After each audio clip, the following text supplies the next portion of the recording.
losers. Ignore them. Nerds. Izzy, stop talking. Izzy, I saw that. I'll see you in detention after school. Hey Matthew, what are you doing? Just waiting for Barney. Of course, you two at home together. I hope you don't take it personally when you two are in class. We don't really think you two are nerds. Well, we do. But I don't really mind that you're a nerd. I kind of like it. I kind of like you. Yeah, okay. I mean, you're kind of cute for a nerd. When's Barney getting here? Would you ever want to hang out sometime?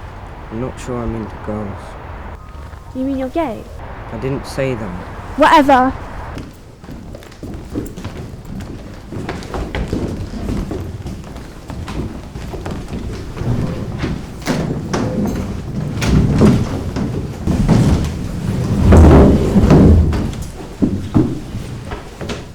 Look at the lovely couple.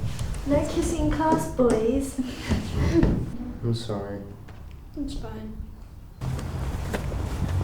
Hey, how was it cool? Why are you being so very rude with me? I don't care. Whatever. I'm sorry for being gay, but I still think you're a nerd.